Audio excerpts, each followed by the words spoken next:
আপনি কি কখনো ভেবেছেন কেন আপনার সবচেয়ে কাছের মানুষগুলোই দিন শেষে সবচেয়ে অচেনা আচরণ করে? কেন যাদের জন্য আপনি নিজের ঘুম, নিজের স্বপ্ন, এমনকি নিজের ক্যারিয়ার পর্যন্ত বিসর্জন দিয়েছেন, তারাই সুযোগ পেলে আপনাকে ছুঁড়ে ফেলে দেয়? আসলে ব্যাপারটা হলো, আমরা এমন একটা পৃথিবীতে বাস করছি যেখানে সবাই নিজের সুবিধাটা আগে খোঁজে। আপনি হয়তো রাত জেগে ওভারথিংকিং করছেন। আপনার হয়তো মনে হচ্ছে আপনার ভেতরে কোথাও কোনো শূন্যতা তৈরি হয়েছে, কারণ আপনি যাদের বিশ্বাস করেছিলেন তারা আপনার বিশ্বাসের মর্যাদা রাখেনি। আমি মোহাম্মদ নেহাল, এবং আমি মানুষের মনস্তত্ত্ব ও ডার্ক সাইকোলজি নিয়ে সারাক্ষণ চিন্তা করি। আপনি যদি এমন কেউ হন যিনি স্বার্থপর ও মুখোশধারী মানুষদের চিনে নিজের জীবনকে সুরক্ষিত করতে চান, তবে সাবস্ক্রাইব বাটনে ক্লিক করতে ভুলবেন না, এবং ভিডিওটি যদি আপনার উপকারে আসে তবে একটি লাইক দিন। দেখুন, আমাদের জীবনের সবচেয়ে বড় ট্র্যাজেডি হলো আমরা ভুল মানুষদের ভালোবেসে ফেলি, ভুল মানুষদের ওপর ভরসা করি। বিশেষ করে আপনার বয়স যদি 25 থেকে 44-এর মধ্যে হয়ে থাকে, তবে আমি নিশ্চিত আপনি জীবনের এমন একটা পর্যায়ে আছেন যেখানে দায়িত্বের চাপে আপনার দম বন্ধ হয়ে আসে।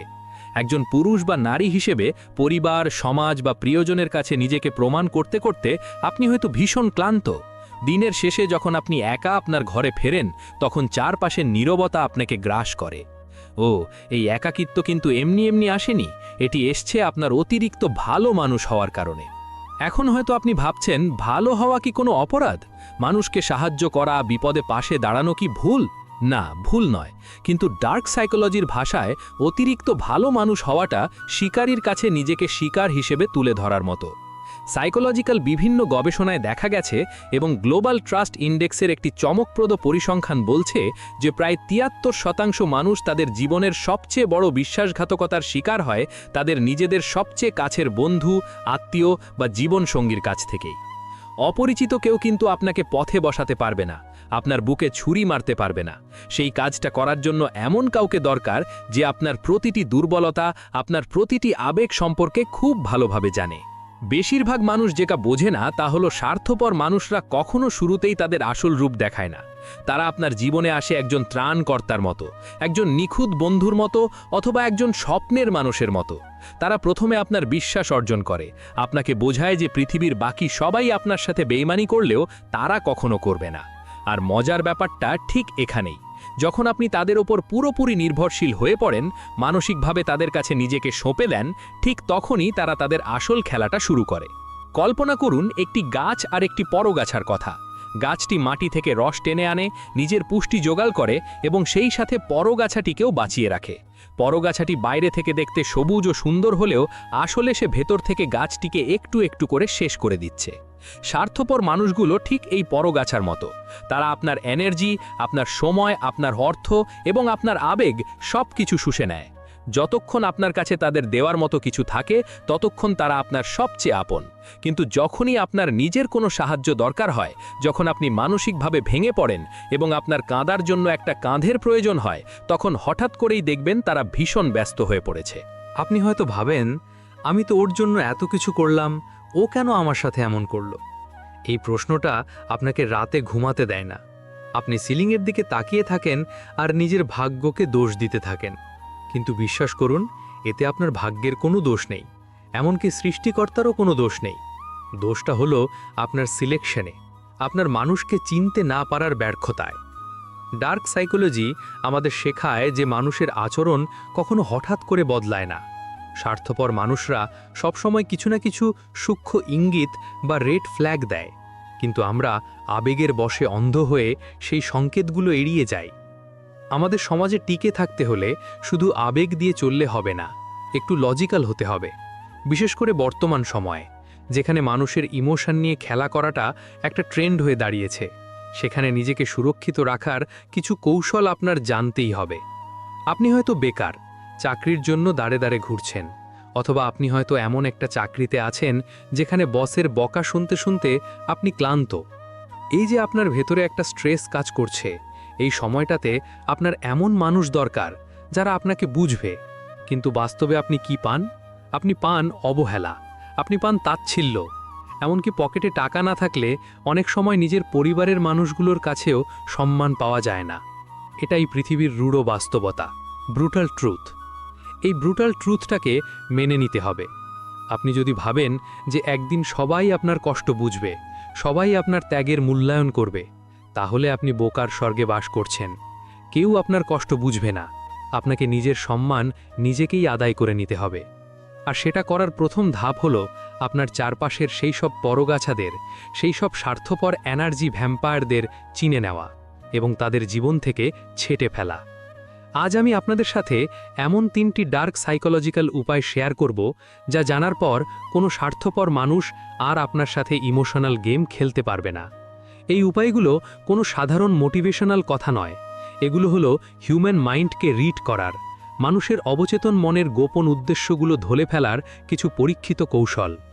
যখন আপনি এই কৌশলগুলো আয়ত্ত করবেন, তখন মানুষের মুখের কথার চেয়ে তাদের বডি ল্যাঙ্গুয়েজ এবং তাদের সাইকোলজিক্যাল প্যাটার্ন আপনার কাছে বেশি পরিষ্কার হয়ে যাবে। আপনি দূর থেকেই বুঝতে পারবেন কে আপনার কাছে কোনো স্বার্থ নিয়ে আসছে আর কে আসলেই আপনাকে ভালোবাসে। প্রথম উপায়টির কথা বলার আগে আপনাকে বুঝতে হবে যে স্বার্থপর মানুষদের ব্রেন কিভাবে কাজ করে। তারা মূলত কস্ট বেনিফিট অ্যানালিসিস মেথডে বিশ্বাসী, অর্থাৎ তারা আপনার সাথে সম্পর্ক রাখার আগে অবচেতনভাবেই হিসেব করে নেয় যে আপনার কাছ থেকে তারা কি কি সুবিধা পাবে এবং তার বিনিময়ে তাদের কতটুকু ইনভেস্ট করতে হবে। যদি দেখে যে আপনার কাছ থেকে পাওয়া সুবিধার পাল্লা ভারী, তবেই তারা আপনার সাথে থাকবে। আর এই হিসেবটা তারা এত নিখুঁতভাবে করে যে আপনি ঘুণক্ষরেও টের পাবেন না।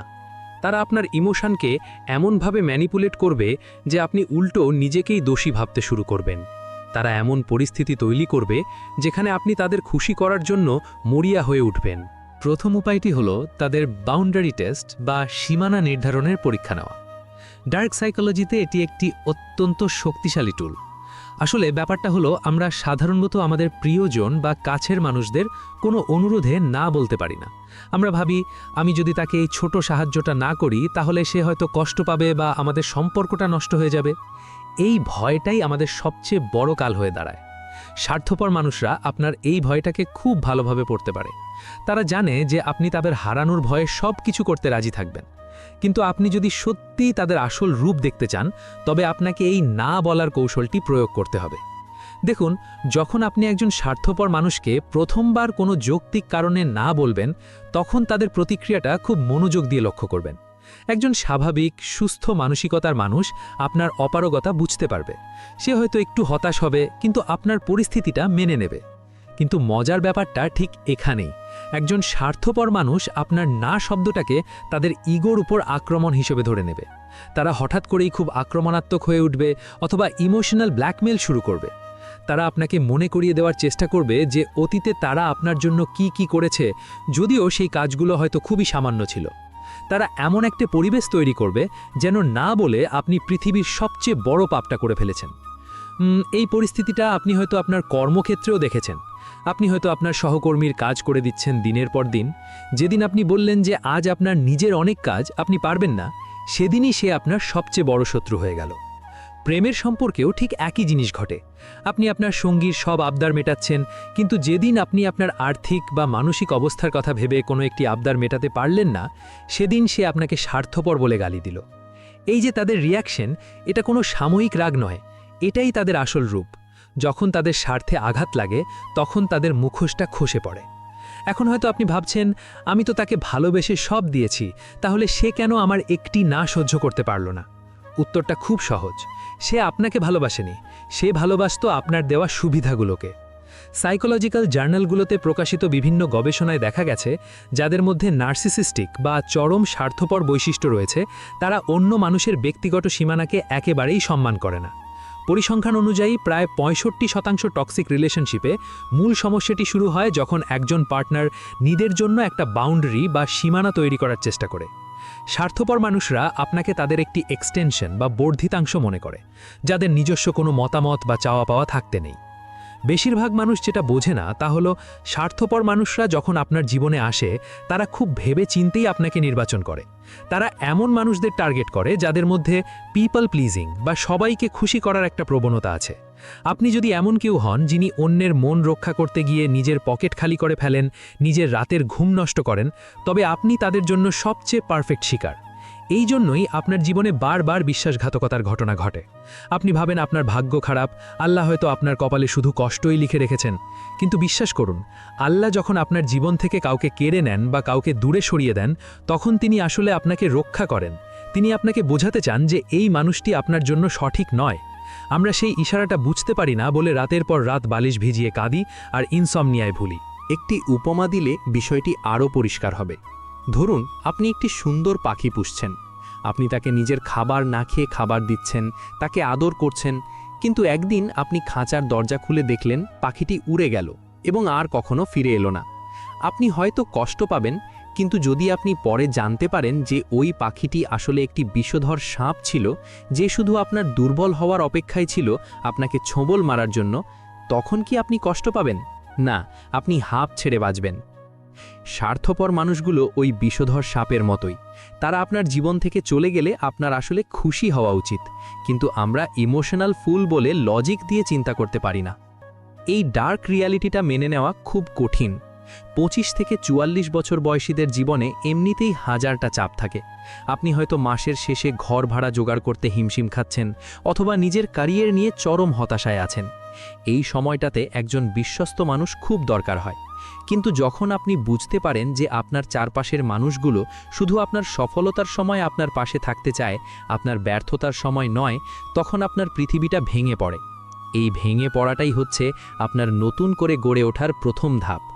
যখন আপনি এই ব্রুটাল ট্রুথটার মুখোমুখি হবেন, তখন আপনি বুঝতে পারবেন যে পৃথিবীতে একা থাকাটা কোনো অভিশাপ নয়, বরং একা থাকাটাই হচ্ছে সবচেয়ে বড় শক্তি।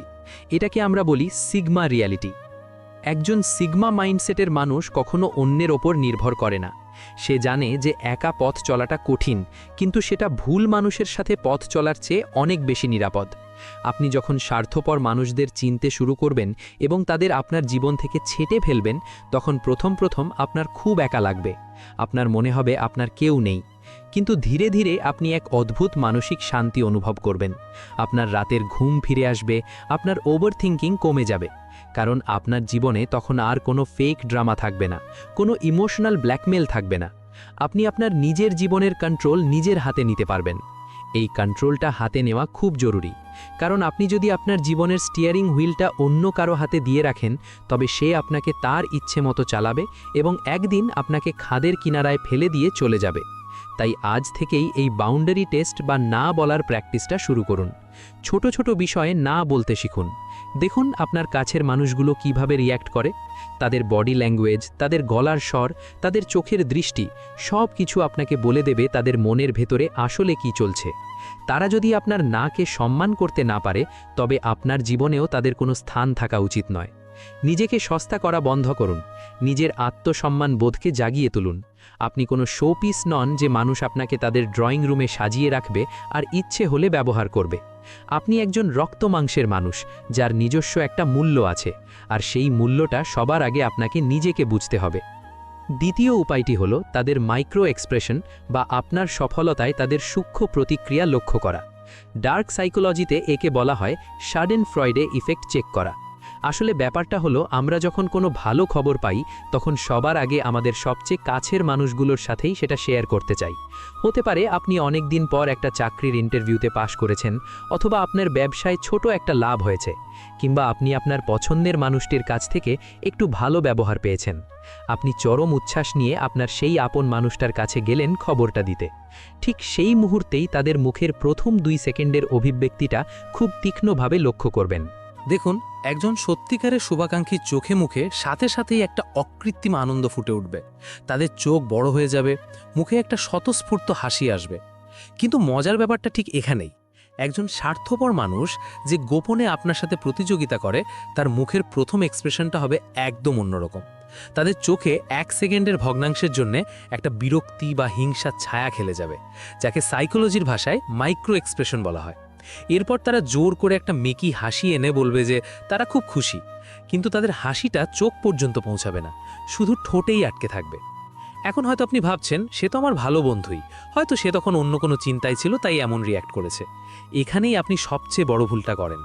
হিউম্যান সাইকোলজির একটি বিখ্যাত গবেষণায় দেখা গেছে এবং আমেরিকান সাইকোলজিক্যাল অ্যাসোসিয়েশনের একটি ডেটা বলছে আমাদের ব্রেন কোনো সারপ্রাইজ বা খবরের রিয়াকশন প্রথম 0.2 সেকেন্ডের মধ্যে ন্যাচারালি দিয়ে দেয়, যেটাকে আমরা কন্ট্রোল করতে পারি না।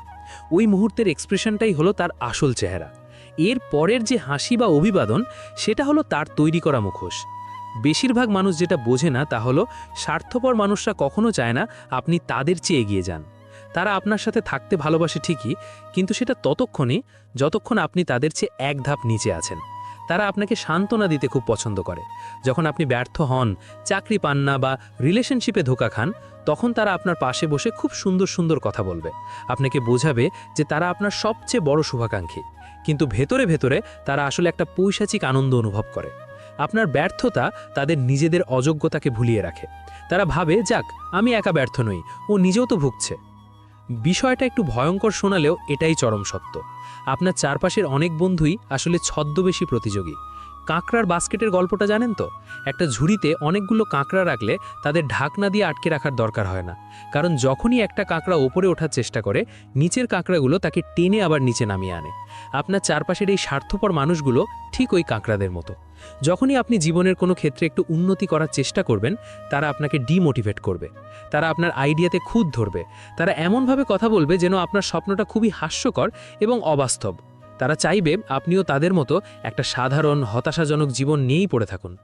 এই জিনিসটা আপনার মানসিক স্বাস্থ্যের ওপর কতটা ভয়াবহ প্রভাব ফেলে তা কি আপনি জানেন? আপনি দিনের পর দিন এই নেগেটিভ এনার্জির মধ্যে থাকতে থাকতে নিজের উপর বিশ্বাস হারিয়ে ফেলেন। আপনার আত্মবিশ্বাস তলানিতে গিয়ে ঠেকে। আপনি ভাবতে শুরু করেন, সত্যি হয়তো আমার দ্বারা কিছু হবে না, আমি হয়তো এই ব্যর্থতা আর অবহেলারই যোগ্য।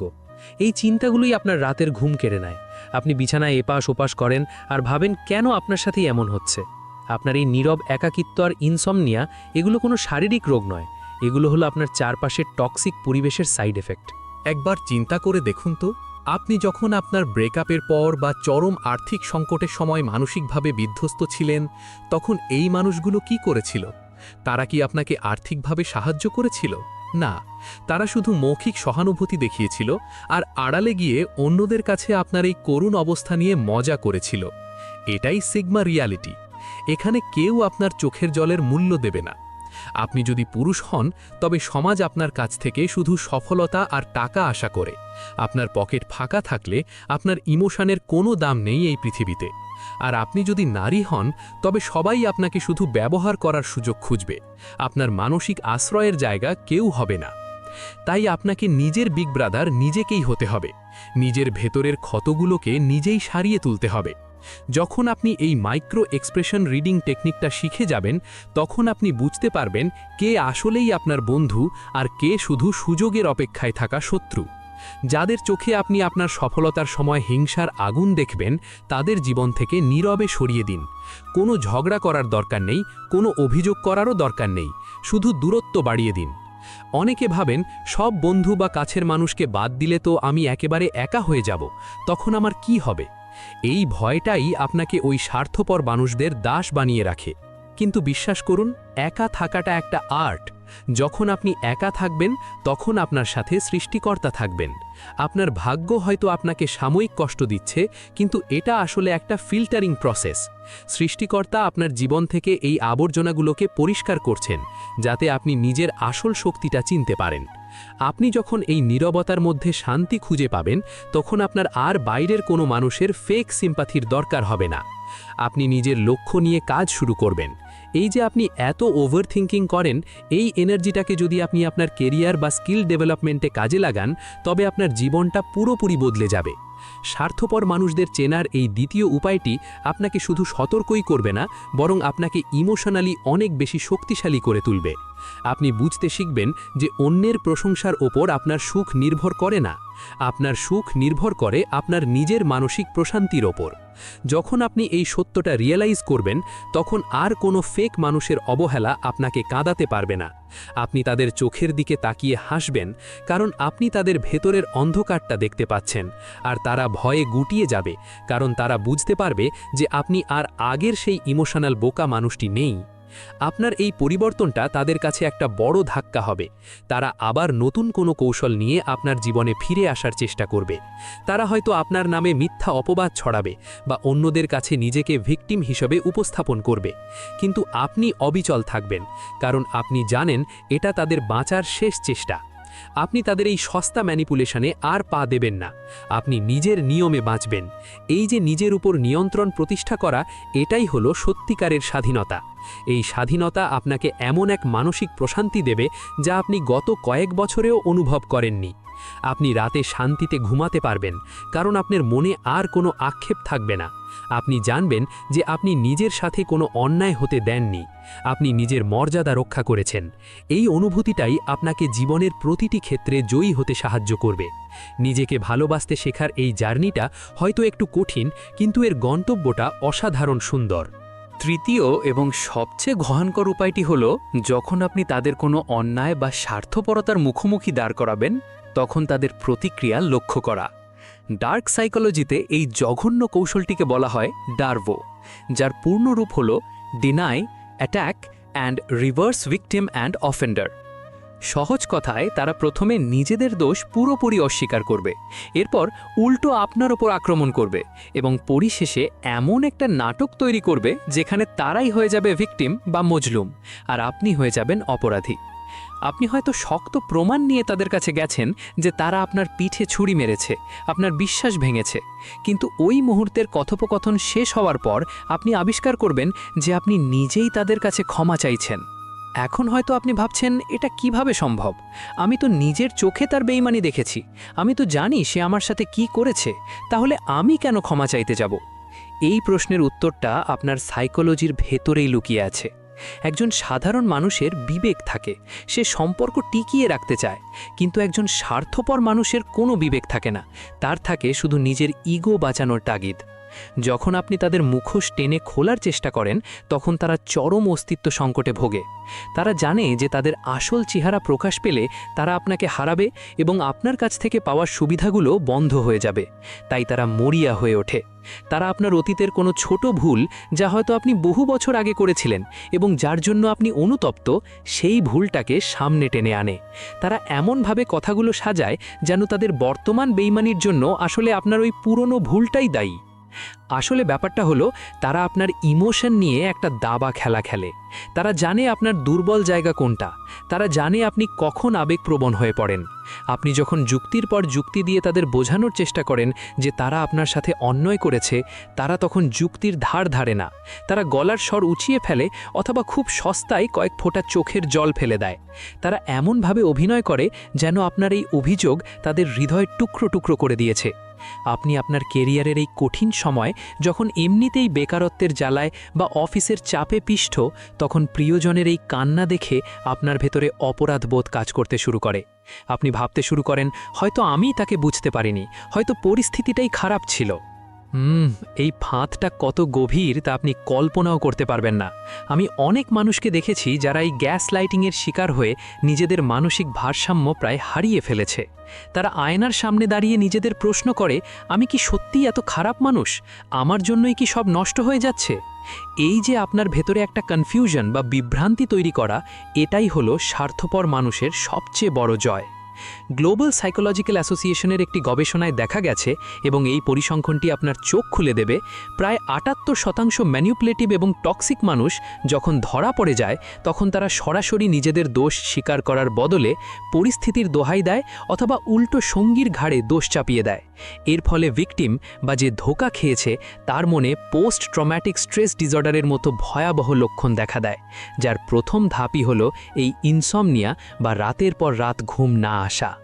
বেশিরভাগ মানুষ যেটা বোঝে না তা হলো, আপনি যখন একজন ম্যানিপুলেটরের সাথে তর্ক করতে যান, তখন আপনি আসলে একটা কাদায় নামেন। আপনি যত যুক্তি দেবেন, আপনি তত বেশি কাদায় আটকে যাবেন। তারা আপনার প্রতিটি শব্দকে পেঁচিয়ে এমন একটা অর্থ বের করবে যা আপনি কখনো কল্পনা করেননি। ধরুন, আপনি আপনার বন্ধুকে বললেন যে বিপদের সময় সে আপনার পাশে ছিল না, যখন আপনি আর্থিকভাবে শূন্য হয়ে গিয়েছিলেন। সে হয়তো উত্তর দেবে, তুমি তো আমাকে পরিষ্কার করে কিছু বলোনি, তাছাড়া তুমি সবসময় নিজের সমস্যা নিয়ে এত ব্যস্ত থাকো যে আমার সমস্যার কথা তো কখনো শোনার চেষ্টাই করো না। লক্ষ্য করুন সে আপনার প্রশ্নের উত্তর দিল না, বরং আপনাকে একজন সেলফ সেন্টার্ড বা আত্মকেন্দ্রিক মানুষ হিসেবে প্রমাণ করার চেষ্টা করল। মজার ব্যাপারটা ঠিক এখানেই। যখন তারা এই কাজটা করে তখন চারপাশের সাধারণ মানুষও তাদের অভিনয় দেখে বিভ্রান্ত হয়ে যায়। আপনি যদি সমাজে বা অন্য বন্ধুদের কাছে গিয়ে তার এই বেইমানির কথা বলেন, দেখবেন সে আগে থেকেই সেখানে গিয়ে আপনার নামে মিথ্যা গল্প ফেঁদে বসে আছে। সে নিজেকে এমন একজন অসহায় মানুষ হিসাবে উপস্থাপন করেছে যে আপনাকে সাহায্য করতে গিয়ে সে নিজেই নিঃস্ব হয়ে গেছে। তখন চারপাশের মানুষ উল্টো আপনাকেই খারাপ ভাবতে শুরু করে। আপনার মনে হয় পুরো পৃথিবীটা আপনার বিরুদ্ধে চলে গেছে। আপনি চরম একাকিত্বে ভুগতে শুরু করেন। আপনার মনে হয় এই পৃথিবীতে ভালো মানুষের কোনো দাম নেই, সত্যের কোনো মূল্য নেই। কিন্তু এই অন্ধকার সময়েই আপনার ভেতরে সেই সিগমা মাইন্ডসেট বা হার না মানো মানসিকতা জাগিয়ে তুলতে হবে। যখন আপনি বুঝতে পারবেন যে আপনি ডার্ভো টেকনিক বা এই ভিকটিম কার্ডের শিকার হচ্ছেন, তখন প্রথম যে কাজটা আপনাকে করতে হবে তা হলো সম্পূর্ণ চুপ হয়ে যাওয়া। কোনো তর্ক নয়, কোনো প্রমাণ দেওয়া নয়, কোনো চিৎকার নয়। সাইকোলজিতে একে বলা হয় গ্রে রক মেথড বা ধূসর পাথরের মতো অনুভূতিহীন হয়ে যাওয়া। আপনি যখন পাথরের মতো নীরব হয়ে যাবেন, তখন স্বার্থপর মানুষটি আর আপনার কোনো ইমোশনাল রিয়াকশন পাবে না। তার সব ড্রামা, সব নাটক আপনার এই নীরবতার কাছে এসে মুখ থুবড়ে পড়বে। সে বুঝতে পারবে যে তার আসল রূপ আপনি চিনে ফেলেছেন এবং আপনার সাথে আর এই সস্তা সাইকোলজিক্যাল গেম খেলা সম্ভব নয়। এই নীরবতা পালন করাটা প্রথম দিকে আপনার জন্য খুব কষ্টকর হবে। আপনার মনে হবে, আমি কেন আমার নির্দোষিতা প্রমাণ করব না? আমি কেন সবাইকে সত্যটা জানাবো না? কিন্তু বিশ্বাস করুন, যে মানুষটা আপনার সত্যকে সম্মান করেনি তার কাছে নিজেকে প্রমাণ করার কোনো অর্থ নেই। আপনার এই নীরবতা তাকে যে পরিমাণ মানসিক যন্ত্রণা দেবে, আপনার হাজারটা যুক্তিও তা দিতে পারত না। তারা সারা জীবন এই ভয়ে বাঁচবে যে আপনি তাদের আসল চেহারাটা জানেন। আর আপনার এই দূরত্ব বজায় রাখাটা আপনাকে একটা নতুন জীবনের সন্ধান দেবে। আপনি আপনার সেই হারিয়ে যাওয়া আত্মবিশ্বাস ধীরে ধীরে ফিরে পেতে শুরু করবেন। এখানেই আপনার জীবনে ধর্ম, ভাগ্য বা সৃষ্টিকর্তার উপর বিশ্বাসের একটা বড় ভূমিকা চলে আসে। যখন পুরো সমাজ, আপনার কাছের বন্ধু বা আপনার ভালোবাসার মানুষটি আপনার সাথে বেইমানি করে আপনাকে অপরাধী বানিয়ে দেয়, তখন আপনার মনের ভেতরে চরম একটা হতাশা কাজ করে। কিন্তু একজন বড় ভাই বা বিগ ব্রাদার হিসাবে আমি আপনাকে একটা কথা বলি, সৃষ্টিকর্তা কখনো ঘুমান না, তিনি অন্তর্যামী। পৃথিবীর মানুষ আপনার নামে হাজারটা মিথ্যা কথা বিশ্বাস করতে পারে, কিন্তু ওপরওয়ালা জানেন আসল সত্যটা কি। আপনার এই নীরব কষ্ট, আপনার এই নির্ঘুম রাত, কোনো কিছুই তার নজর এড়িয়ে যাচ্ছে না। আপনি শুধু আপনার কাজ করে যান, আপনার কেরিয়ারে ফোকাস করুন। আপনার পকেটে যখন টাকা আসবে, যখন আপনি নিজের পায়ে শক্ত হয়ে দাঁড়াবেন, তখন এই মানুষগুলোই আবার নতুন কোনো মুখোশ পরে আপনার কাছে ফিরে আসতে চাইবে। কিন্তু তখন আর আপনি তাদের সুযোগ দেবেন না। আপনি আপনার অতীতকে ক্ষমা করে দিন। হ্যাঁ, ঠিকই শুনেছেন, তাদের ক্ষমা করুন, কিন্তু তাদের কাজগুলোকে ভুলে যাবেন না। ক্ষমা করা মানে এই নয় যে আপনি তাদের আবার আপনার জীবনে ফিরিয়ে আনবেন। ক্ষমা করা মানে হলো আপনি নিজের মন থেকে সেই ক্ষোভ, সেই রাগ এবং সেই নেগেটিভ এনার্জিটাকে দূর করে দিলেন, যা আপনাকে তিলে তিলে শেষ করে দিচ্ছিল। আপনি সৃষ্টিকর্তার বিচারের ওপর সব ছেড়ে দিয়ে নিজের ভবিষ্যতের দিকে এগিয়ে গেলেন। জীবনে এমন একটা পর্যায়ে পৌঁছান যেখানে আপনার মনে হবে ওই স্বার্থপর মানুষগুলো আপনার জীবন থেকে চলে গিয়েছিল বলেই আপনি আজ এই সফলতার মুখ দেখতে পেয়েছেন। তাদের ওই বেইমানিটা আপনার জীবনের জন্য একটা অভিশাপ নয়, বরং একটা আশীর্বাদ ছিল। তারা আপনাকে রূঢ় বাস্তবতা চিনিয়েছে, তারা আপনাকে শিখিয়েছে কিভাবে একা বাঁচতে হয় এবং কিভাবে নিজের উপর বিশ্বাস রাখতে হয়। এখন আমরা এই আলোচনার একেবারে শেষ পর্যায়ে চলে এসেছি। এতক্ষণ আমরা স্বার্থপর মানুষদের চেনার যে ভয়ঙ্কর এবং ডার্ক সাইকোলজিক্যাল উপায়গুলো নিয়ে কথা বললাম, সেগুলো জানার পর আপনার জীবনের আসল পরীক্ষাটি শুরু হবে। আপনি যখন আপনার চারপাশ থেকে এই এনার্জি ভ্যাম্পায়ারদের চিনে ফেলবেন এবং তাদের নিজের জীবন থেকে ছেঁটে ফেলার সিদ্ধান্ত নেবেন, তখন প্রথম কয়েকটা দিন বা কয়েকটা মাস আপনার ভেতরে একটা ভয়াবহ শূন্যতা কাজ করবে। সাইকোলজির ভাষায় একে ট্রমা বন্ড উইথড্রল সিমটম বলা হয়। আপনি হয়তো বারবার আপনার ফোন চেক করবেন, আপনার মনে হবে ওই মানুষগুলোর সাথে হয়তো আরেকবার কথা বললে বা একটু ছাড় দিলে সব ঠিক হয়ে যেত। কিন্তু এখানেই আপনাকে সবচেয়ে শক্ত থাকতে হবে। দেখুন, একা থাকার যে একটা তীব্র মানসিক কষ্ট আছে, সেটা আমি অস্বীকার করছি না। বিশেষ করে আমাদের এই সমাজে যেখানে সবাই লোক দেখানো সম্পর্কের পেছনে দৌড়ায়, সেখানে একা চলাটা সত্যিই অনেক কঠিন। কিন্তু একটা ব্রুটাল ট্রুথ বা রূঢ় সত্য আপনাকে আজ মেনে নিতেই হবে। আপনার এই একাকিত্ব আসলে কোনো শাস্তি নয়, এটি হলো আপনার জীবনের সবচেয়ে বড় আশীর্বাদ। ব্যাপারটা হয়তো আপনার কাছে এখন একটু অদ্ভুত শোনাতে পারে, কিন্তু এটাই চরম সত্য। আপনি যখন একা থাকেন, চারপাশের কোলাহল এবং মিথ্যা অভিনয়ের বাইরে থাকেন, তখন আপনার নিজের সাথে নিজের আসল পরিচয় হয়। আপনি বুঝতে পারেন আপনার নিজের সহ্য ক্ষমতা এবং ভেতরের শক্তি আসলে কতটুকু। এখন হয়তো আপনি ভাবছেন, চারপাশের সবাই যখন আমাকে ছেড়ে চলে গেছে, যখন আমি বুঝতে পারছি সবাই আমার সাথে গেম খেলছে, তখন আমি কিভাবে এই বিশাল পৃথিবীতে টিকে থাকব? আমার তো টাকা নেই, আমার তো চাকরি নেই, আমার তো কোনো সাপোর্ট সিস্টেম নেই। এই চিন্তাই আপনাকে প্রতিনিয়ত ভেতর থেকে কুড়ে কুড়ে খাচ্ছে এবং আপনাকে ইনসমনিয়ার দিকে ঠেলে দিচ্ছে। কিন্তু একটু গভীরভাবে লজিক দিয়ে ভেবে দেখুন তো, যাদের আপনি এতদিন আপনার সাপোর্ট সিস্টেম ভাবতেন, তারা কি আসলেই আপনার দুঃসময়ে আপনার পাশে ছিল? না, তারা শুধু আপনার সুসময়ের সাথী ছিল। গ্লোবাল ইকোনমিক অ্যান্ড সোশিওলজিক্যাল রিসার্চের একটি চমৎপ্রদ পরিসংখ্যান বলছে, জীবনের চরম আর্থিক বিপর্যয় বা কেরিয়ারের পতনের পর প্রায় ৮২% মানুষ তাদের তথাকথিত বেস্ট ফ্রেন্ড বা পার্টনারকে হারায়। এটি প্রমাণ করে যে মানুষের সম্পর্কগুলো আজকাল কতটা ঠুনকো এবং পুরোপুরি স্বার্থের ওপর নির্ভরশীল। বেশিরভাগ মানুষ যেটা বোঝে না তা হলো, টাকা শুধু আমাদের পেটই ভরায় না, টাকা আমাদের জীবনের সবচেয়ে ভালো ফিল্টার হিসেবে কাজ করে। আপনার পকেট যখন খালি থাকে, তখন সৃষ্টিকর্তা আসলে আপনার চোখ খুলে দেন। তিনি আপনাকে সুযোগ দেন দেখার জন্য যে আপনার চারপাশের এই হাসিমুখগুলোর পেছনে কতটা কুৎসিত এবং ভয়ঙ্কর রূপ লুকিয়ে আছে। মজার ব্যাপারটা ঠিক এখানেই। আপনি যখন আর্থিকভাবে শূন্য হয়ে যান, তখন আপনার আসল মানুষ আর নকল মানুষের পার্থক্যটা একেবারে দিনের আলোর মতো পরিষ্কার হয়ে যায়। তাই আপনার এই বর্তমান বেকারত্ব বা আর্থিক সংকটকে অভিশাপ হিসেবে না দেখে একটা সাইকোলজিক্যাল ডিটক্স বা পরিচ্ছন্নতা অভিযান হিসেবে দেখুন। এই সময়টাই আপনাকে চেনাচ্ছে কে আপনার নিজের আর কে পর। আপনাকে একটি পরিচিত উপমা দিই, তাহলে বিষয়টি আরও সহজে বুঝতে পারবেন। ধরুন, আপনি খুব শখ করে একটা বাগান করেছেন। বাগানের কিছু গাছে পচন ধরেছে।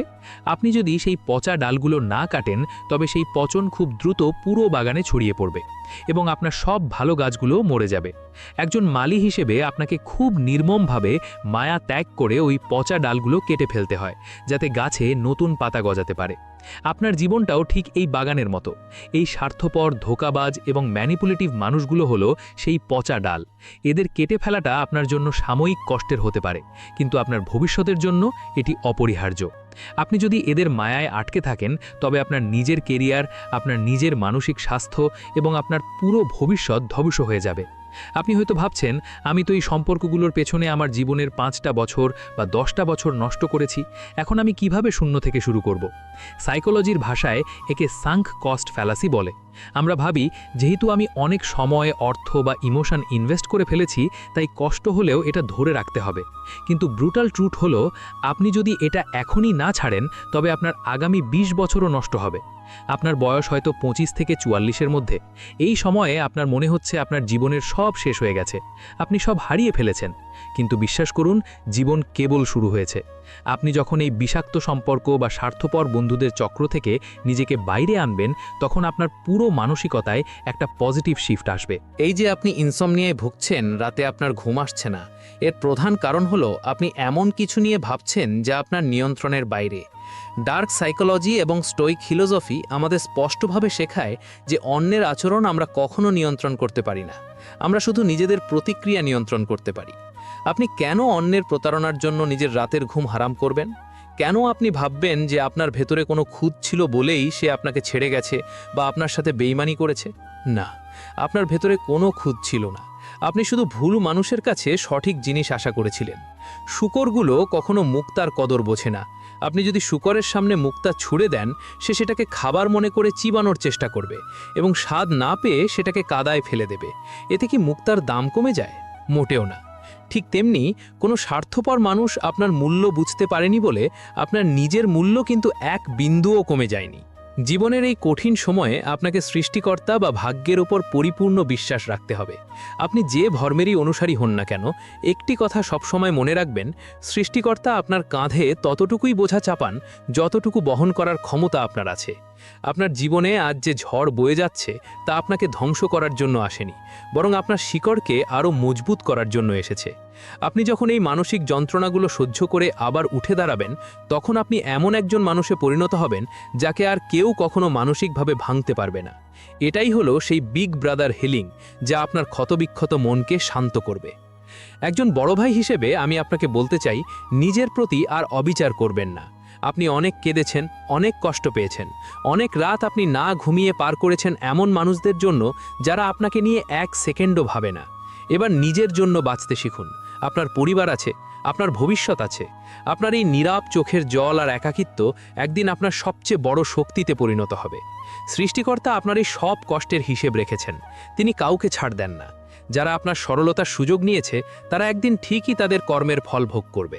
আপনাকে শুধু ধৈর্য ধরে নিজের ট্র্যাকে থাকতে হবে। আপনার এখনকার একমাত্র ফোকাস হওয়া উচিত নিজের উন্নতি। নিজের কেরিয়ারে সময় দিন, নতুন কোনো স্কিল শিখুন। আপনার জমানো যে রাগ বা ক্ষোভ আছে সেটাকে জিমে গিয়ে বা নিজের কাজের টেবিলে বের করুন। কাউকে গালি দিয়ে বা সোশ্যাল মিডিয়ায় স্যাড স্ট্যাটাস দিয়ে আপনি কেবল নিজেকেই সস্তা প্রমাণ করবেন। আপনার নীরবতা এবং আপনার গগনচুম্বী সফলতাই হবে তাদের জন্য সবচেয়ে বড় মানসিক শাস্তি। যেদিন আপনি নিজের পায়ে শক্ত হয়ে দাঁড়াবেন, আপনার ব্যাংক ব্যালেন্স বাড়বে, সেদিন এই মানুষগুলোই আপনার সাথে আবার কথা বলার জন্য সুযোগ খুঁজবে। কিন্তু তখন আপনার দরজা তাদের জন্য চিরতরে বন্ধ থাকবে। আপনি তাদের দিকে তাকিয়ে শুধু একটু হাসবেন, আর তারা সেই হাসির অর্থ খুব ভালো করেই বুঝতে পারবে। এই নতুন আপনি হলেন একজন সিগমা, যে একা চলতে ভয় পায় না, যে কারোর কাছে ইমোশনাল ভিকটিম হয় না। আপনার এই ট্রান্সফরমেশনটা একদিনে হবে না, এটি একটি দীর্ঘ এবং কষ্টকর জার্নি। কিন্তু আমি আপনাকে কথা দিচ্ছি, এই জার্নির শেষের দৃশ্যটা খুব সুন্দর। আপনি যখন নিজের মনের ভেতরের এই অন্ধকার দূর করে আলোর পথে হাঁটতে শুরু করবেন, তখন আপনি সত্যিকারের মানসিক প্রশান্তি খুঁজে পাবেন। আপনার আর কখনো রাতে ঘুমের ওষুধ খেতে হবে না। আপনি বালিশে মাথা রাখার সাথে সাথেই এক গভীর শান্তির ঘুমে তলিয়ে যাবেন, কারণ আপনার মন তখন পরিষ্কার থাকবে। আপনি জানবেন যে আপনি আপনার জীবনের সবচেয়ে বিষাক্ত অধ্যায়টি পার করে এসেছেন। যারা জীবনে চরমভাবে ধোঁকা খেয়েছে তারাই একদিন ইতিহাস তৈরি করে, কারণ তাদের হারানোর আর কিছু থাকে না, তাদের শুধু পাওয়ার থাকে। আপনি আজ যে জায়গায় দাঁড়িয়ে আছেন সেটা আপনার শেষ নয়, সেটা আপনার নতুন শুরু। আপনি নিজের ভেতরে সেই হারিয়ে যাওয়া মানুষটাকে আবার খুঁজে বের করবেন, যে মানুষটা হাসতে জানত, স্বপ্ন দেখতে জানত। আপনার জীবনের এই কঠিন সময়ে আপনি একা নন। মনে রাখবেন, সবচেয়ে অন্ধকার রাতের পরেই সবচেয়ে উজ্জ্বল ভোর আসে। নিজের ওপর বিশ্বাস রাখুন, ভাগ্যের ওপর ভরসা রাখুন, আপনার সময় বদলাবেই। অপমান এমন একটা শব্দ যা তীরের মতো বুকে বিঁধে থাকে, তাই না? কেউ একজন ভরা মজলিসে বা আড়ালে আপনাকে এমন কিছু একটা বলে দিল যা আপনার রাতের ঘুম কেড়ে নিয়েছে। আমি মোহাম্মদ নেহাল, এবং আমি মানুষের মনস্তত্ত্ব, অপমান থেকে ঘুরে দাঁড়ানোর জেদ আর জীবনের কঠিন বাস্তবতা নিয়ে সারাক্ষণ চিন্তা করি।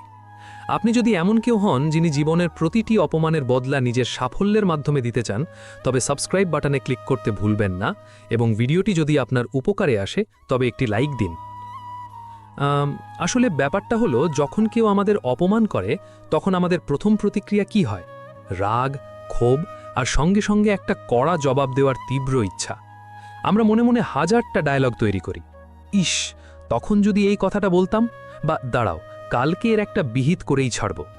দেখুন, এটা খুবই স্বাভাবিক। মানুষের ইগোতে আঘাত লাগলে সে প্রতিঘাত করতেই চাইবে।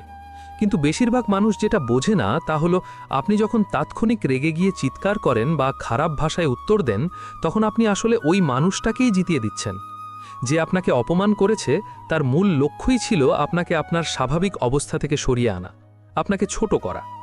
আপনি রেগে গিয়ে প্রমাণ করে দিলেন যে তার কথায় আপনার আসলেই কিছু যায় আসে। এখন হয়তো আপনি ভাবছেন, তাহলে কি আমি চুপ করে থাকব? কেউ আমাকে দিনের পর দিন অপমান করে যাবে আর আমি মাটির পুতুলের মতো সহ্য করব? একদমই না। আমি আপনাকে দুর্বল হতে বলছি না, আমি আপনাকে স্মার্ট হতে বলছি। মজার ব্যাপার ঠিক এখানেই। পৃথিবীর সবচেয়ে শক্তিশালী জবাব কখনো মুখে দেওয়া হয় না, দেওয়া হয় কাজে। একটু ভেবে দেখুন, একটা স্প্রিংকে আপনি যত জোরে চাপ দেবেন সে তত বেশি শক্তি সঞ্চয় করে, এবং হাত সরিয়ে নিলেই দ্বিগুণ বেগে ছিটকে ওঠে। অপমান হলো সেই চাপ, আর আপনি হলেন সেই স্প্রিং। আমেরিকান সাইকোলজিক্যাল অ্যাসোসিয়েশনের একটি সমীক্ষায় দেখা গেছে যে মানুষের ভেতরে জমে থাকা ক্ষোভ বা রাগ যদি সঠিক চ্যানেলে, অর্থাৎ কোনো গঠনমূলক কাজে ব্যবহার করা যায়, তবে সাধারণ অবস্থার চেয়ে মানুষের প্রোডাক্টিভিটি বা ফোকাস করার ক্ষমতা প্রায় 40% পর্যন্ত বেড়ে যায়। বিশ্বাস হচ্ছে না? বিশ্বের বড় বড় সফল মানুষদের দিকে তাকান। ওয়াল্ট ডিজনিকে একসময় খবরের কাগজ থেকে চাকরিচ্যুত করা হয়েছিল এই বলে যে তার কোনো কল্পনা শক্তি নেই। তাকে অপমান করা হয়েছিল। তিনি কি গিয়ে সম্পাদকের সাথে মারামারি করেছিলেন? না, তিনি তার জেদটাকে কাজে লাগিয়েছিলেন, তৈরি করেছিলেন ডিজনি সাম্রাজ্য। আমাদের সমস্যা হলো, আমরা আমাদের এনার্জি বা শক্তিটাকে ভুল জায়গায় নষ্ট করি। কেউ একটা কটু কথা বলল আর আমরা ঘন্টার পর ঘন্টা সেই কথা নিয়ে ওভার থিঙ্কিং করি, নিজের ব্রেনকে ক্লান্ত করে ফেলি। ধরুন, আপনাকে কেউ একটা কাদামাখা পাথর ছুঁড়ে মারল। আপনার কি উচিত সেই পাথরটা হাতে নিয়ে বসে থাকা এবং কাদা যে কেন সে আমাকে পাথর মারল? নাকি পাথরটা মাটিতে ফেলে দিয়ে নিজের শরীর পরিষ্কার করে সামনের দিকে এগিয়ে যাওয়া? বেশিরভাগ মানুষ ওই পাথরটা বুকে জড়িয়ে ধরে বসে থাকে। আজকে থেকে এই মানসিকতা বদলাতে হবে। যখনই কেউ আপনাকে অপমান করবে, একটা গভীর শ্বাস নিন। ভেতরে ভেতরে যে আগুনটা জ্বলছে সেটাকে নিভতে দেবেন না, বরং সেটাকে একটা চুল্লিতে পরিণত করুন। আপনার এই বয়সে, আপনার এই সময়ে সবচেয়ে বেশি প্রয়োজন ফোকাস। যারা আপনাকে বলছে তোমাকে দিয়ে কিচ্ছু হবে না, তোমার কোনো ভবিষ্যৎ নেই, তাদের কথার জবাব মুখে দিলে তারা কাল আবার নতুন কথা বলবে। কিন্তু আপনি যদি আগামী কয়েক মাস বা কয়েক বছর নিজের ওপর কাজ করেন, নিজের স্কিল বাড়ান, নিজেকে এমন এক জায়গায় নিয়ে যান যেখানে পৌঁছানো তাদের কাছে স্বপ্নের মতো, সেটাই হবে আসল জবাব। বেশিরভাগ মানুষ যেটা বোঝে না তা হলো সাইলেন্স বা নীরবতা কতটা ভয়ঙ্কর হতে পারে। যখন কেউ আপনাকে অপমান করার পর দেখে আপনি কোনো রিয়্যাক্ট করছেন না, আপনি শান্ত আছেন এবং নিজের কাজে মন দিচ্ছেন, তখন সেই মানুষটা মানসিকভাবে দুর্বল হতে শুরু করে। সে কনফিউজড হয়ে যায়। সে ভাবে, কি ব্যাপার, আমার কথা এর গায়ে কিচ্ছু লাগলো না। আপনার এই নীরবতাই তাদের অহংকারের সবচেয়ে বড় আঘাত। তবে হ্যাঁ, এর মানে এই নয় যে কেউ গায়ে হাত তুললে বা আপনার আত্মসম্মান একেবারে ধুলোয় মিশিয়ে দেওয়ার চেষ্টা করলে আপনি চুপ থাকবেন। যেখানে প্রতিবাদ করা প্রয়োজন, সেখানে অবশ্যই আপনার গলার আওয়াজ শক্ত হতে হবে। কিন্তু সব অপমানের জবাব মুখে দেওয়ার দরকার নেই। আপনার জীবনের লক্ষ্য এত ছোট হতে পারে না যে রাস্তার প্রতিটি ঘেউ ঘেউ করা কুকুরের দিকে আপনাকে পাথর ছুঁড়তে হবে। আপনি যদি তা করেন, তবে আপনি আপনার গন্তব্যে কখনো পৌঁছতে পারবেন না। আসলে ব্যাপারটা হলো, আমরা সমাজে বাস করি, আর সমাজে নানা ধরনের মানুষ থাকে। কিছু মানুষের নিজের জীবনে কোনো অর্জন নেই, তাদের কোনো বড় স্বপ্ন নেই, তাদের একমাত্র কাজ হলো অন্যের স্বপ্নকে ছোট করা, অন্যকে অপমান করে নিজে বড় সাজার চেষ্টা করা। মনস্তাত্ত্বিক ভাষায় একে বলে প্রজেকশন। তারা তাদের নিজেদের ভেতরের হতাশা, ব্যর্থতা আর হীনমন্যতা আপনার ওপর চাপিয়ে দিতে চায়। যখন আপনি এই সাইকোলজিটা বুঝে যাবেন, তখন দেখবেন অপমানে আর আগের মতো কষ্ট লাগছে না, বরং আপনার তাদের প্রতি করুণা হবে। আপনি বুঝতে পারবেন যে সমস্যাটা আপনার নয়, সমস্যাটা তাদের। দেখুন, লোহাকে যখন আগুনে পোড়ানো হয় তখন লোহা কিন্তু কাঁদে না। সে লাল হয়, নরম হয়, তারপর কামারের হাতুড়ির ঘায়ে একটি ধারালো তলোয়ারে পরিণত হয়। অপমান হলো সেই আগুন আর হাতুড়ির ঘা। আপনি কি জানেন সফল মানুষেরা অপমানকে কিভাবে দেখে? তারা অপমানকে দেখে জ্বালানি হিসাবে। গাড়িতে যেমন তেল না দিলে গাড়ি চলে না, তেমনি জীবনে বড় কোনো অপমান বা ধাক্কা না খেলে মানুষের ভেতরের আসল জেদটা বাইরে আসে না। এখন হয়তো আপনি ভাবছেন যে নেহাল ভাই, কথাগুলো শুনতে খুব ভালো লাগছে, কিন্তু বাস্তবে যখন কেউ মুখের উপর অপমান করে তখন এই থিওরিগুলো আর মাথায় থাকে না। আমি আপনার সাথে একমত। ইমোশন কন্ট্রোল করা পৃথিবীর সবচেয়ে কঠিন কাজগুলোর একটি। কিন্তু এখানেই তো আপনার আসল পরীক্ষা। মজার ব্যাপারটা ঠিক এখানেই। যেদিন আপনি নিজের ইমোশনকে নিজের বুদ্ধির নিচে রাখতে পারবেন, সেদিন থেকে কেউ আপনাকে আর পরাস্ত করতে পারবে না। কেউ অপমান করলে তাকে শুধু একটা স্মাইল দিন, একটা শান্ত আত্মবিশ্বাসী হাসি। এই একটা হাসি তাকে যতটা পোড়াবে, আপনার হাজারটা গালাগালিও তাকে ততটা পোড়াতে পারবে না। এরপর সেখান থেকে সরে আসুন, নিজের রুমে যান বা এমন কোথাও যান যেখানে আপনি একা থাকতে পারেন। এবার খাতা কলম নিন, লিখুন কথাগুলো, কে কি বলেছে, কেন বলেছে। তারপর সেই কাগজের নিচে বড় করে লিখুন আপনার লক্ষ্য। নিজেকে প্রমিস করুন, আজ থেকে আমার প্রতিটি কাজ, আমার প্রতিটি ঘামের ফোঁটা হবে এই অপমানের জবাব। আপনার সময় সীমিত। এই সীমিত সময় আপনি কাদের পেছনে ব্যয় করবেন? যারা আপনার ভ্যালু বোঝে না তাদের পেছনে, নাকি নিজের স্বপ্নের পেছনে? আপনার মেধা, আপনার পরিশ্রম আপনার সবচেয়ে বড় অস্ত্র। আপনাকে যারা অবজ্ঞা করেছে, যারা আপনাকে আড্ডায় বা পারিবারিক অনুষ্ঠানে হাসির পাত্র বানিয়েছে, তাদের নামগুলো মনে রাখবেন। তাদের ওপর রাগ করবেন না, বরং তাদের ধন্যবাদ দিন। কারণ তারা যদি আপনাকে অপমান না করত, তবে হয়তো আপনি আপনার কমফোর্ট জোন বা আরামের জায়গা থেকে কখনোই বের হতে পারতেন না। তারা আপনাকে আঘাত করে আসলে ঘুম ভাঙিয়ে দিয়েছে। এবার আর ঘুমানোর সময় নেই। আপনার লক্ষ্য হবে নিজেকে এমন একটা জায়গায় নিয়ে যাওয়া যেখানে তারা আপনার সাথে কথা বলার জন্য সিরিয়াল খুঁজবে। যেদিন আপনি সফল হবেন, সেদিন এই মানুষগুলোই সবার আগে এসে বলবে, আমি তো জানতাম ওকে দিয়ে কিছু একটা হবে। এটাই পৃথিবীর নিয়ম। সফলতার কোনো বিকল্প নেই, আর সফলতার চেয়ে বড় কোনো প্রতিশোধও নেই। তাই নিজের উপর ফোকাস করুন, নিজের স্কিল ডেভেলপমেন্টে ফোকাস করুন। আগামী কয়েকটা দিন নিজের সাথে একটা ডিল করুন। No reaction, only action. কেউ কিছু বললে শুনুন, এক কান দিয়ে ঢুকিয়ে আরেক কান দিয়ে বের করে দিন, কিন্তু জেদটা মনের গভীরে গেঁথে নিন। এই জেদটাই আপনাকে সকালে ঘুম থেকে টেনে তুলবে, রাতে জেগে কাজ করতে বাধ্য করবে। আপনার চারপাশে এমন অনেক মানুষ আছে যারা আপনার পতন দেখার জন্য অপেক্ষায় বসে আছে। তারা চায় আপনি রেগে গিয়ে কোনো ভুল করুন, এমন কিছু করুন যাতে আপনারই ক্ষতি হয়। কিন্তু আপনি তাদের সেই সুযোগ দেবেন না। আপনি স্মার্টলি খেলবেন, নীরবতার শক্তি দিয়ে তাদের ধ্বংস করবেন, আর নিজের কাজের আওয়াজ দিয়ে গোটা পৃথিবীকে জানিয়ে দেবেন আপনি কে। বেশিরভাগ মানুষ যেটা বোঝে না তা হলো সফলতা একদিনে আসে না, কিন্তু একদিন ঠিকই আসে যদি আপনি লেগে থাকেন। আর যারা আজ আপনাকে অপমান করছে তাদের এই অপমানের মেয়াদ খুব বেশি দিন নেই। এখন থেকে আপনার একটাই মন্ত্র, কথা কম কাজ বেশি। এই মন্ত্রে ভর করে আপনি যখন এগিয়ে যাবেন তখন দেখবেন চারপাশের পরিস্থিতি এমনিতেই বদলাতে শুরু করেছে। আপনার ভেতরের সেই আগুনটা যেন কখনো না নেভে। আগের কথাগুলো নিশ্চয়ই আপনার মনের ভেতর একটা ধাক্কা দিয়েছে, কিন্তু আসল খেলাটা তো সবে শুরু। যখন আপনাকে কেউ অপমান করে তখন আপনার শরীরের ভেতরে, আপনার মস্তিষ্কে আসলে কি ঘটে জানেন? ইউনিভার্সিটি অফ মিশিগানের একটি বিখ্যাত এবং বেশ চমকে দেওয়া গবেষণায় দেখা গেছে যে যখন কোনো মানুষ সামাজিক অবজ্ঞা বা সরাসরি অপমানের শিকার হয়, তখন তার মস্তিষ্কের যে অংশটি তীব্রভাবে সক্রিয় হয়ে ওঠে, ঠিক একই অংশটি সক্রিয় হয় যখন সে কোনো বড় ধরনের শারীরিক আঘাত পায় বা তার শরীর আগুনে পুড়ে যায়। অর্থাৎ আমাদের মস্তিষ্ক শারীরিক তীব্র ব্যথা এবং অপমানের মানসিক ব্যথার মধ্যে আজতে কোনো পার্থক্যই করতে পারে না। মজার ব্যাপারটা ঠিক এখানেই।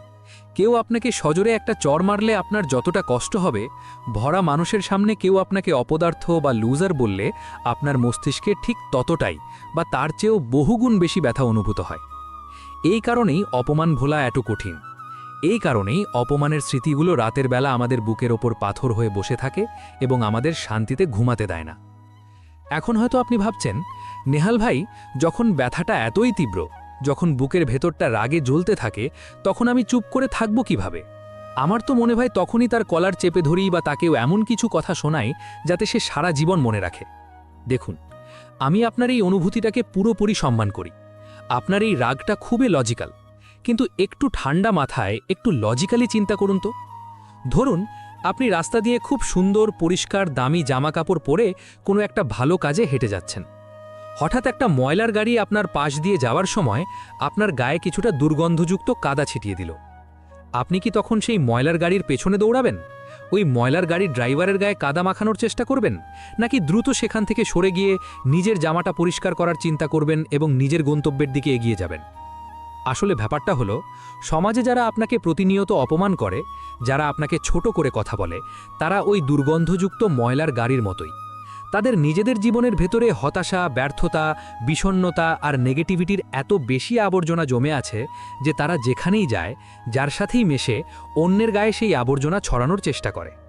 তারা নিজেদের জীবনে কিছু করতে পারেনি, তাই তারা চায় না আপনিও কিছু করুন। আপনি যদি তাদের সাথে তর্কে জড়ান, তাদের কথার জবাব দিতে যান, তার মানে আপনি স্বেচ্ছায় সেই আবর্জনার ভেতরেই ঝাঁপ দিচ্ছেন। আপনি নিজের পরিষ্কার জামাটা আরও বেশি নোংরা করছেন। বেশিরভাগ মানুষ যেটা বোঝে না তা হলো, অপমানের জবাব দেওয়ার সবচেয়ে বড় এবং সবচেয়ে কার্যকরী ট্রিক্স হচ্ছে নিজের ফোকাসটাকে শিফট করা, নিজের মনোযোগের কেন্দ্রবিন্দুটাকে বদলে ফেলা। আপনি যখন অপমানের জবাব মুখে দিতে যান, তখন আপনি আপনার জীবনের রিমোট কন্ট্রোলটা ওই সস্তা মানুষটার হাতে তুলে দেন। সে চাইলো আপনাকে রাগাতে, আর আপনি তার কথা মতো রেগে গেলেন। সে চাইলো আপনাকে কাঁদাতে, আর আপনি কেঁদে ভাসিয়ে দিলেন। সে চাইলো আপনি যেন আপনার কাজ থেকে মনোযোগ হারিয়ে ফেলেন, আর আপনি ঠিক সেটাই করলেন। তার মানে দাঁড়ালো কি, আপনার নিজের আবেগ, নিজের ইমোশনের ওপর আপনার কোনো কন্ট্রোলই নেই। আপনার ইমোশন কন্ট্রোল করছে রাস্তা থেকে উঠে আসা ওই মানুষটা। এটা কি একজন আত্মমর্যাদা সম্পন্ন মানুষের জন্য সম্মানের? একদমই নয়। আপনার জীবনের রিমোট কন্ট্রোল শুধুমাত্র আপনার নিজের হাতে থাকতে হবে। কেউ আপনাকে গাধা বললে আপনি গাধা হয়ে যাবেন না, আর কেউ আপনাকে রাজা বললে আপনি রাতারাতি রাজা হয়ে যাবেন না। আপনার আসল পরিচয় আপনার কাজের মাধ্যমে তৈরি হয়, অন্যের সস্তা কথার মাধ্যমে নয়। একটা খুব পরিচিত উদাহরণ দিই। ধরুন আপনি একটা বিশাল বড় পাহাড়ের দিকে এগোচ্ছেন। আপনার লক্ষ্য হলো ওই পাহাড়ের চূড়ায় ওঠা। রাস্তার মাঝখানে একটা রাস্তার কুকুর এসে আপনার দিকে অযথা ঘেউ ঢেউ করতে শুরু করলো। আপনি যদি ওই কুকুরটার দিকে পাথর ছুঁড়তে শুরু করেন, কুকুরটার সাথে পাল্লা দিয়ে চিৎকার করতে শুরু করেন, বা তাকে বোঝানোর চেষ্টা করেন যে আপনি খারাপ মানুষ নন, তাহলে কি হবে? আপনার মূল্যবান এনার্জি বা শক্তি নষ্ট হবে। পাহাড়ের চূড়ায় ওঠার জন্যে আপনার যে শারীরিক ও মানসিক শক্তি দরকার ছিল সেটা আপনি ওই রাস্তার মাঝখানেই শেষ করে ফেলবেন। আমাদের জীবনে যারা আমাদের অপমান করে, আত্মীয় স্বজন বা তথাকথিত বন্ধুদের মাঝে যারা আপনাকে কথায় কথায় ছোট করে কথা বলে, তারা ওই দুর্গন্ধযুক্ত ময়লার গাড়ির মতোই। তাদের নিজেদের জীবনে কিছু করতে পারেনি, তাই তারা চায় না আপনিও কিছু করুন। আপনি যদি তাদের সাথে তর্কে জড়ান, তাদের কথার জবাব দিতে যান, তার মানে আপনি স্বেচ্ছায় সেই আবর্জনার ভেতরেই ঝাঁপ দিচ্ছেন। আপনি নিজের পরিষ্কার জামাটা আরও বেশি নোংরা করছেন। সেক্ষেত্রে বুদ্ধিমান হওয়া উচিত এবং নিজের ফোকাসটাকে শিফট করা উচিত। মজার ব্যাপারটা ঠিক এখানেই, আপনি যদি তাদের দিকে ফিরেও না তাকান, সম্পূর্ণ ইগনোর করে নিজের লক্ষ্যের দিকে হাঁটতে থাকেন, কিছুক্ষণ ঘেউ ঘেউ করার পর তারা এমনিতেই চুপ হয়ে যাবে। কারণ তারা দেখবে আপনাকে ডিস্ট্র্যাক্ট করা বা থামানো তাদের পক্ষে কোনোভাবেই সম্ভব নয়। আমাদের সমাজে একটা খুব অদ্ভুত নিয়ম আছে।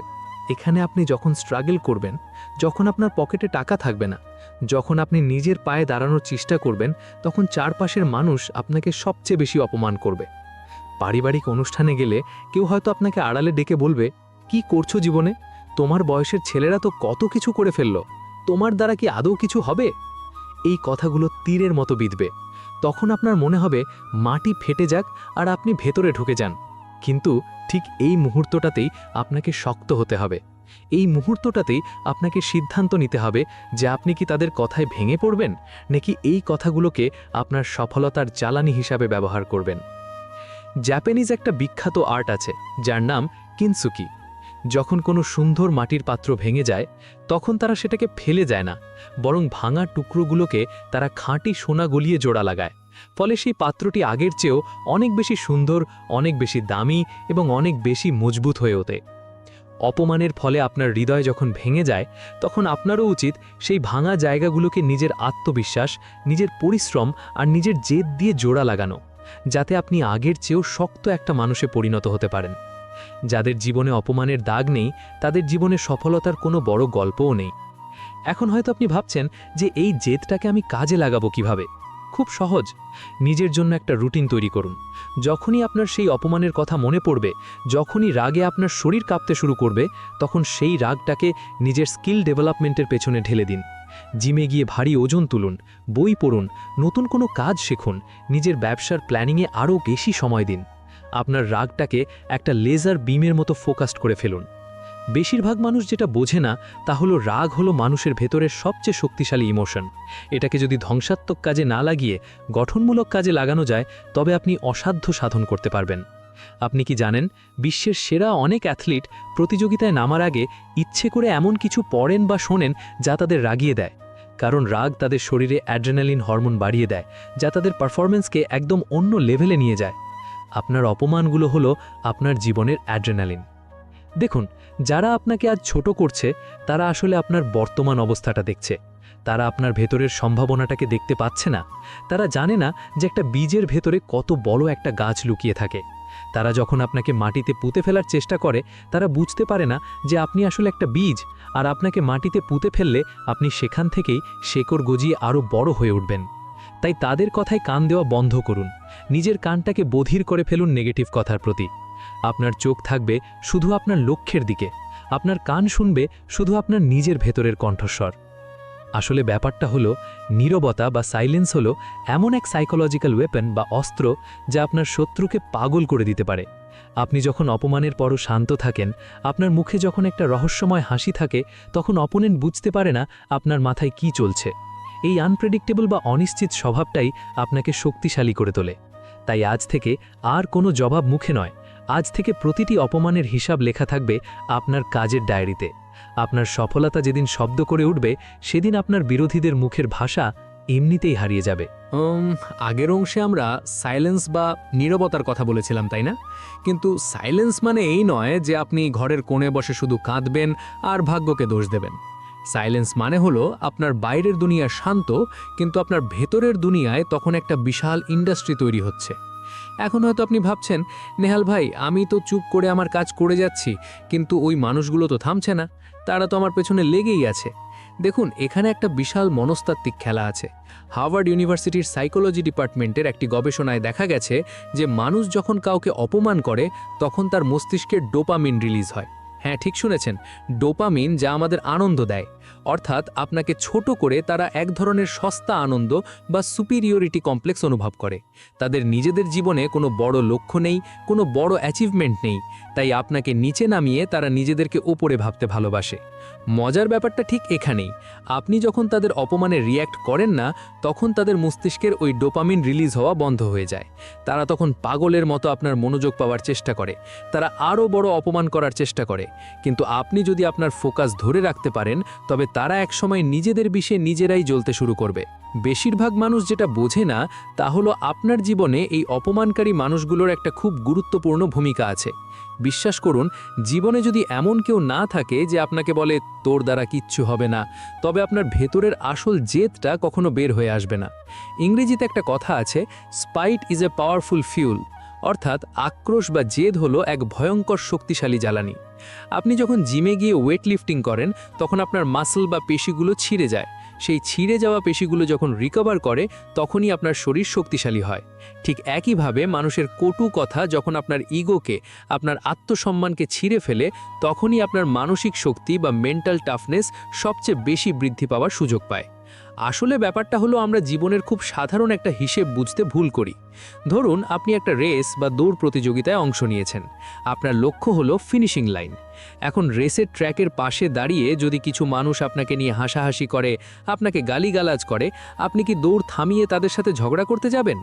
যদি যান, তবে আপনি রেসটা হেরে যাবেন। আর যদি আপনি তাদের কথায় কান না দিয়ে আরও জোরে দৌড়াতে শুরু করেন, তবে আপনি ফিনিশিং লাইনে পৌঁছাবেন। আর আপনি যখন বিজয়ী হয়ে মেডেলটা গলায় পরবেন, তখন ওই হাসাহাসি করা মানুষগুলোই গ্যালারিতে বসে আপনার জন্য হাততালি দিতে বাধ্য হবে। এটাই পৃথিবীর নিয়ম। পৃথিবী শুধু বিজয়ীদের সম্মান করে। আপনি কতটা কষ্ট পেয়েছেন, কে আপনাকে কি বলেছে, তাতে এই স্বার্থপর পৃথিবীর কিচ্ছু যায় আসে না। পৃথিবী শুধু আপনার রেজাল্ট দেখতে চায়। এখন হয়তো আপনি ভাবছেন, কিন্তু নেহাল ভাই, কখনো কখনো তো তারা এমন সব সত্যি কথা বলে অপমান করে যা আমার আসলেই দুর্বলতা।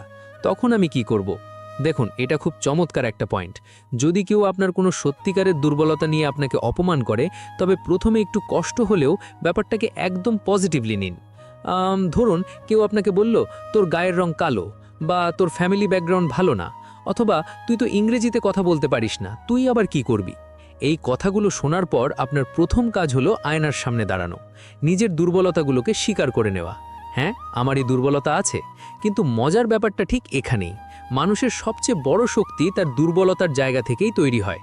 আপনি কি জানেন, আলিবাবার প্রতিষ্ঠাতা জ্যাক মাকে কেএফসিতে চাকরির ইন্টারভিউ থেকে রিজেক্ট করা হয়েছিল?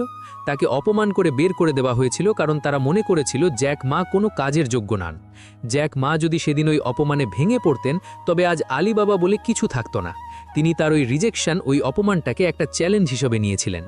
আপনার জীবনেও যে দুর্বলতাগুলো নিয়ে মানুষ আপনাকে হাসির পাত্র বানাচ্ছে, সেগুলোকে আপনার সবচেয়ে বড় হাতিয়ারে পরিণত করুন। আপনি ইংরেজিতে দুর্বল? আগামী 6 মাস এমনভাবে ইংরেজি শিখুন যেন আপনার ফ্লুয়েন্সি দেখে ওই মানুষগুলোর চোখ কপালে ওঠে। আপনার ফাইন্যান্সিয়াল অবস্থা খারাপ? এমনভাবে পরিশ্রম করুন, এমনভাবে স্কিল ডেভেলপ করুন, যাতে কয়েক বছর পর আপনার ব্যাংক ব্যালেন্স তাদের সারা জীবনের ইনকামের চেয়ে বেশি হয়। বেশিরভাগ মানুষ যেটা বোঝে না, তা হলো মুখে জবাব দেওয়াটা খুব সস্তা। যে কেউ মুখ দিয়ে দুটো গালাগালি করতে পারে, কিন্তু নিজের জীবন পরিবর্তন করে জবাব দেওয়াটা খুব দামি। আর এই দামি কাজটা সবাই করতে পারে না। আপনি কি সবাই হতে চান, নাকি ওই 1% মানুষের মধ্যে থাকতে চান যারা ইতিহাস তৈরি করে?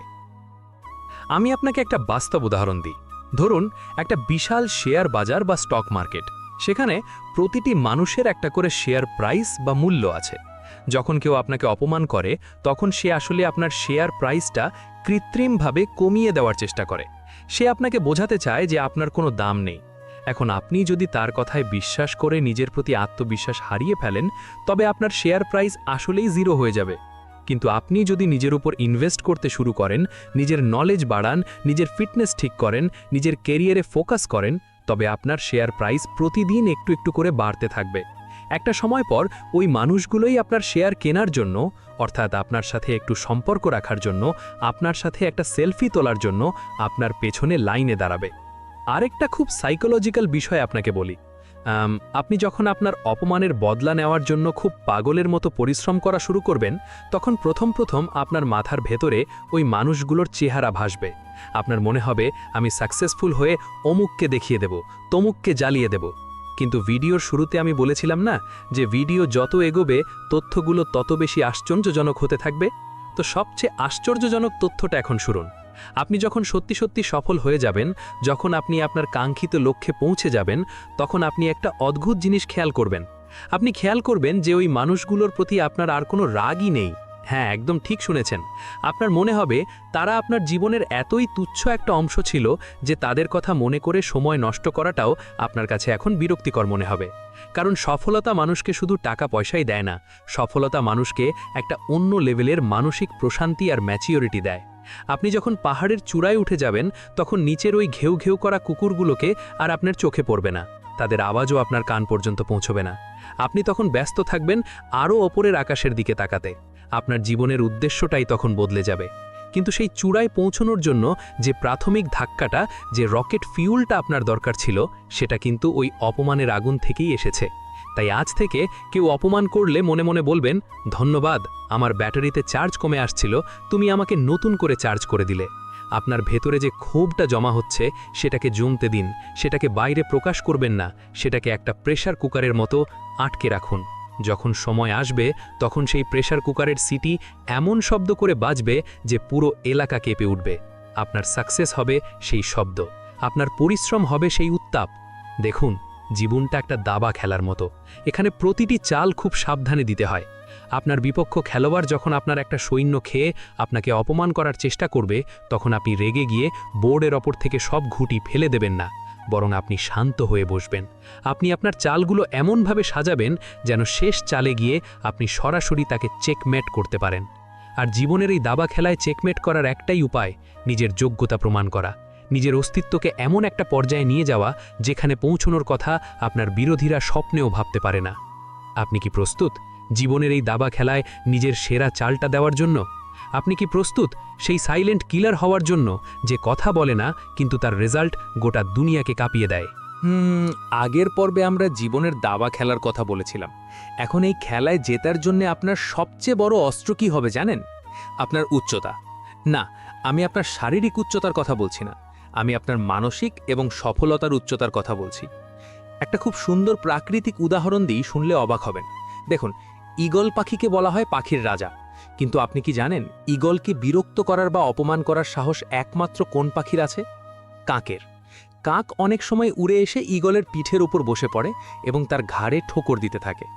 এখন ঈগল কি তখন রেগে গিয়ে কাকের সাথে মারামারি শুরু করে? ঈগল কি কাককে ঘাড় থেকে নামানোর জন্য লাফালাফি করে? একদম না। বেশিরভাগ মানুষ যেটা বোঝে না তা হলো ঈগল তার নিজের শক্তি কোথায় সেটা খুব ভালো করেই জানে। সে কাকের সাথে লড়াই করে নিজের এনার্জি নষ্ট করে না। সে যেটা করে তা হলো সে তার বিশাল ডানা মেলে দেয় এবং আকাশের আরও ওপরের দিকে উঠতে শুরু করে। সে যত ওপরে উঠতে থাকে বাতাসের অক্সিজেনের লেভেল তত কমতে থাকে। মজার ব্যাপারটা ঠিক এখানেই, একটা নির্দিষ্ট উচ্চতায় যাওয়ার পর অক্সিজেনের অভাবে কাকটা এমনিতেই শ্বাস নিতে না পেরে ছটফট করতে করতে ঈগলের পিঠ থেকে খসে নিচে পড়ে যায়। আপনার জীবনে যারা আপনাকে অপমান করছে, যারা আপনাকে কথায় কথায় ছোট করছে, তারা হলো ওই কাকের মতো। তারা আপনার ঘাড়ে বসে ঠোকর দিয়ে আপনাকে নিচে নামাতে চাইছে। আপনি যদি তাদের সাথে তর্কে জড়ান, তাদের কথার জবাব দিতে যান, তবে আপনি ঈগল হয়েও কাকের স্তরে নেমে এলেন। আপনার কাজ হলো তাদের সাথে মারামারি না করে নিজের কাজের মান, নিজের স্কিল এবং নিজের সফলতার উচ্চতা এতটা বাড়িয়ে দেওয়া যেখানে পৌঁছালে ওই মানুষগুলো আপনার ধারে কাছেও ঘেঁষতে পারবে না। তারা এমনিতেই তাদের যোগ্যতার অভাবে আপনার জীবন থেকে চিরতরে ঝরে পড়বে। এখন হয়তো আপনি ভাবছেন, নেহাল ভাই, বাইরের মানুষ হলে না হয় ইগনোর করলাম, ওপরের দিকে উড়ে গেলাম, কিন্তু অপমানকারী মানুষগুলো যদি আমার নিজের ঘরের হয়, যদি আমার আত্মীয় স্বজন হয়, যাদের সাথে আমাকে প্রতিদিনই দেখা করতে হয়, এক ছাদের নিচে থাকতে হয়, তাদের ক্ষেত্রে কি করব? এটা একটা খুব বাস্তব এবং কঠিন প্রশ্ন।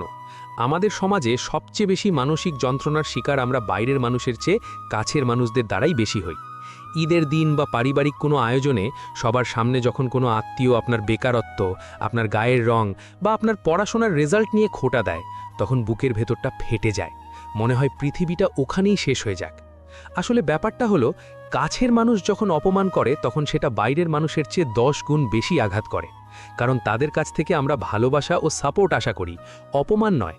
স্ট্যানফোর্ড ইউনিভার্সিটির একটি বেশ চমকে দেওয়া গবেষণায় দেখা গেছে যে আপনি যখন টানা 30 মিনিট বা তার বেশি সময় ধরে কোনো নেগেটিভ কথা শোনেন বা কারোর কাছ থেকে অবজ্ঞা ও অপমানের শিকার হন, তখন আপনার মস্তিষ্কের হিপ্পোক্যাম্পাস নামক অংশটির নিউরনগুলো মারা যেতে শুরু করে। এই হিপ্পোক্যাম্পাস হলো আমাদের মস্তিষ্কের সেই অংশ যা সমস্যা সমাধান বা প্রবলেম সলভিংয়ের জন্য সরাসরি দায়ী।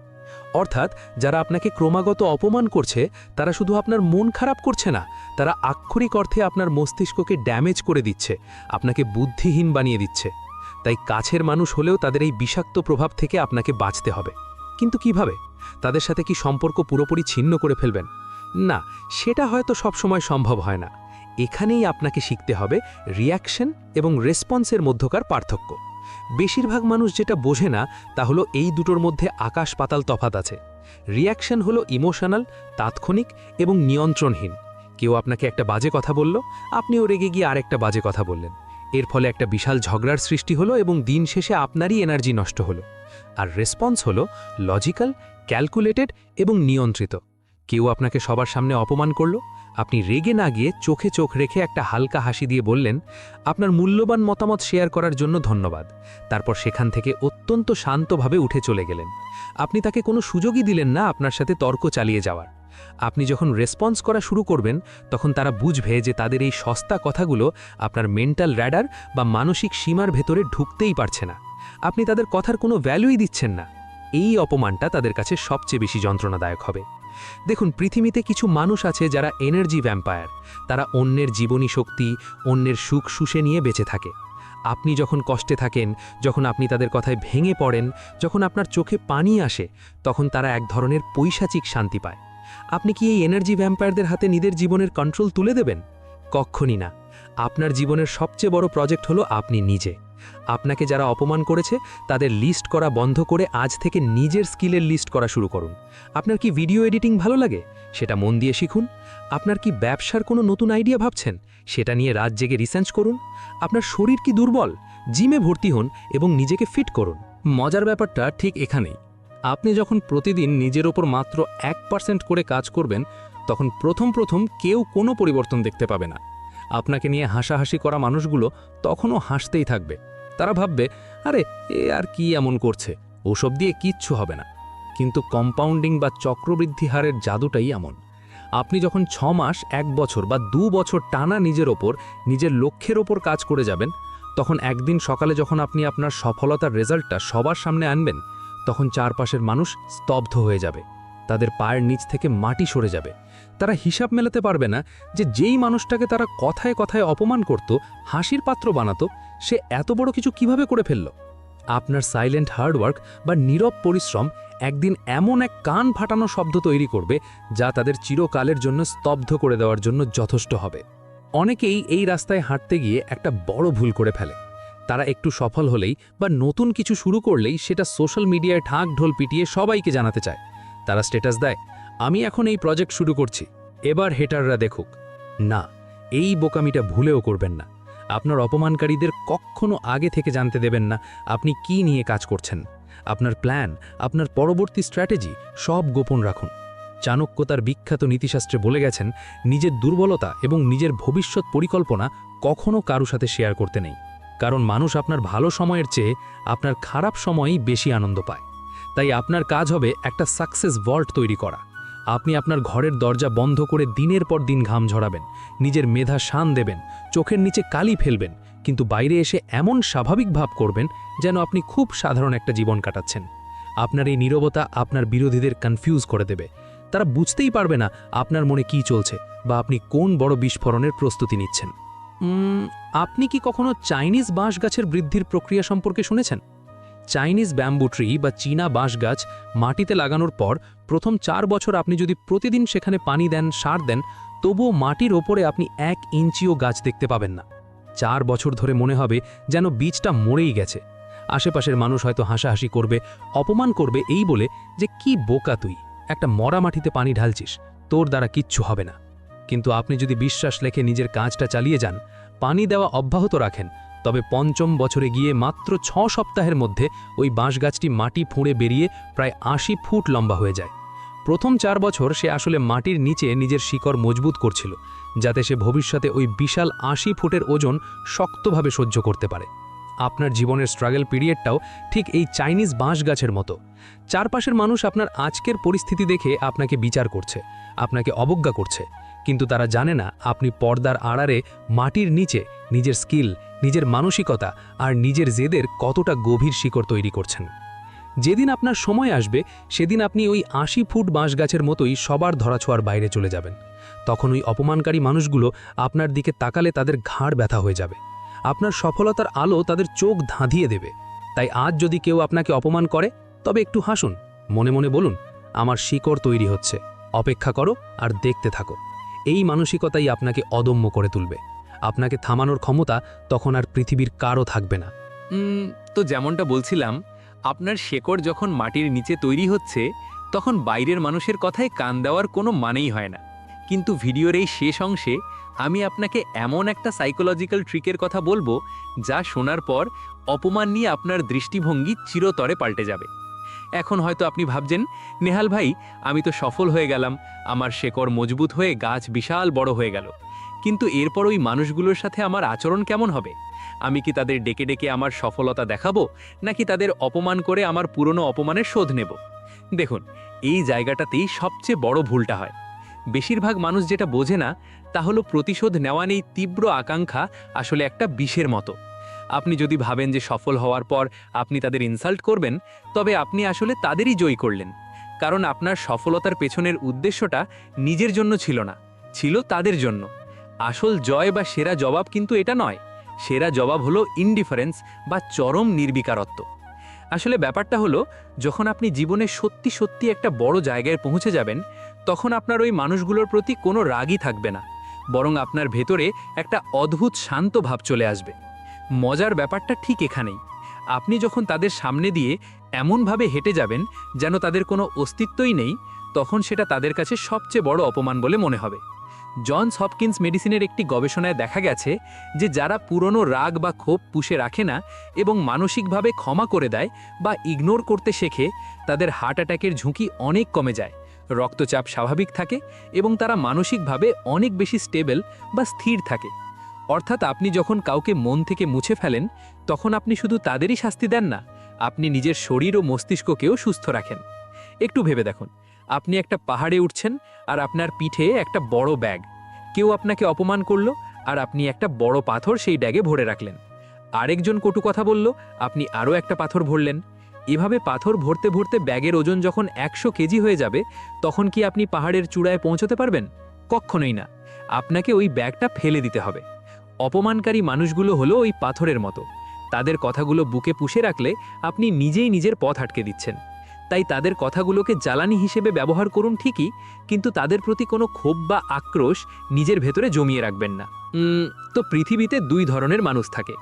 একদল মানুষ হলো থার্মোমিটারের মতো, আর আরেক দল মানুষ হলো থার্মোস্ট্যাটের মতো। থার্মোমিটার কি করে? সে বাইরের তাপমাত্রার ওপর নির্ভর করে নিজের পারদ ওঠানামা করায়। বাইরের পরিবেশ গরম হলে সে গরম হয়ে যায়, পরিবেশ ঠান্ডা হলে সে ঠান্ডা হয়ে যায়। যারা অন্যের অপমানে রেগে যায় তারা হলো এই থার্মোমিটার। অন্যের কথায় তাদের ইমোশন ওঠানামা করে। কিন্তু থার্মোস্ট্যাট কি করে জানেন? এসি বা এয়ার কন্ডিশনারে থার্মোস্ট্যাট থাকে। আপনি সেখানে যে তাপমাত্রা সেট করে দেবেন, সে নিজের ভেতরের শক্তি দিয়ে পুরো রুমের পরিবেশকে ওই তাপমাত্রায় নিয়ে আসবে। বাইরের আবহাওয়া যেমনই হোক না কেন, সে নিজের ভেতরের কন্ট্রোল হারায় না। আপনাকে এই থার্মোস্ট্যাট হতে হবে। আপনাকে যারা অপমান করেছে তাদের কথায় রিয়্যাক্ট না করে নিজের ভেতরের তাপমাত্রা নিজে নিয়ন্ত্রণ করতে শিখুন। বেশিরভাগ মানুষ যেটা বোঝে না তা হলো আপনার জীবনের রিমোট কন্ট্রোল অন্য কারো হাতে দিয়ে দেওয়াটা একটা অপরাধের মতো। আপনি একজন স্বাধীন মানুষ।